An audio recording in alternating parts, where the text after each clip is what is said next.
See, for instance, there has to be Israel is the balancing scales for all nations in the earth. However you treat Israel determines how you're treated, how a nation is treated. Israel is like the tithe for all the nations. However Israel is treated determines how that nation is blessed.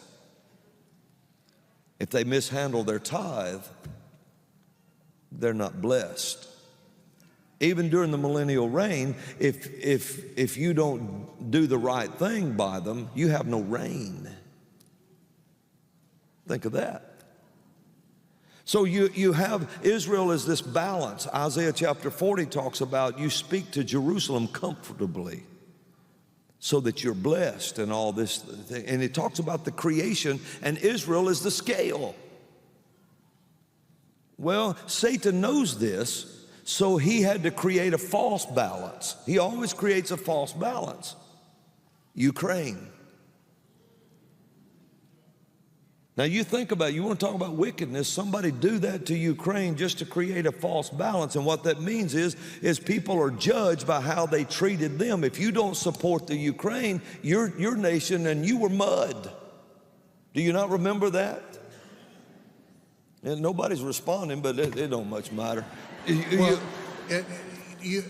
let me say it this way. So we as believers believe that we will be judged by the Lord by how we treat Israel, which is the true balance. Nations. Okay, and then, but the false balance is the enemy saying, no, it's how you treat Ukraine. Yeah, they had to create a false balance by which the nations could be judged. Yeah.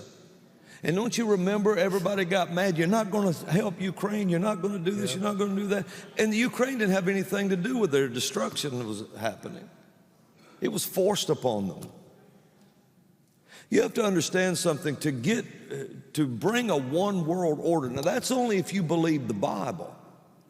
If you really believe that Satan's trying to bring in the seed of the serpent into this earth and get the Antichrist into this planet and trying to get him in power and control, if you really believe that, then you have to understand something. Every move made in nations by wickedness is made to get him here.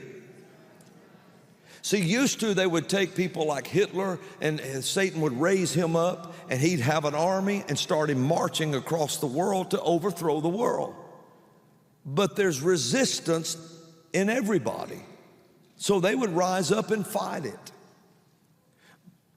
This time it's not that way.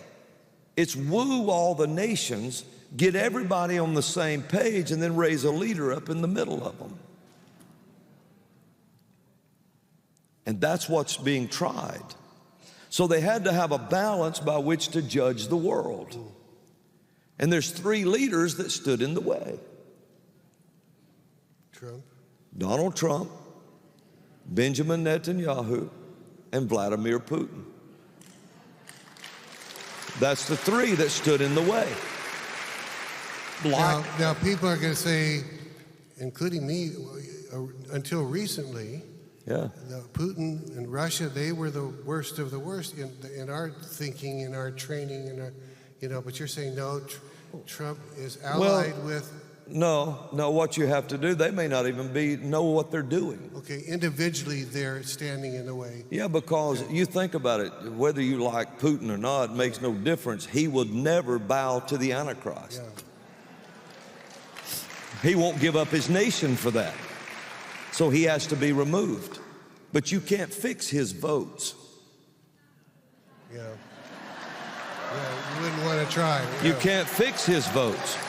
So what you do is you create a war and you make him the enemy of the whole world, and maybe somebody will kill him. And they tried. Remember this Wagner group or whatever, they tried to destroy him. Okay, well then you look at Benjamin Netanyahu. He was moved out of office. But all of a sudden, I can't speak for any other prophet, but I can speak for me. I was standing on the stage one day, and the Lord said, Israel desires their prophet again. Call Netanyahu back. And I said, come on back. You come back. Come on back in. Unprecedented, 5 times he came back. Well, that made everybody scared. Well, that Trump wouldn't go away. He wouldn't go away. He just wouldn't go away.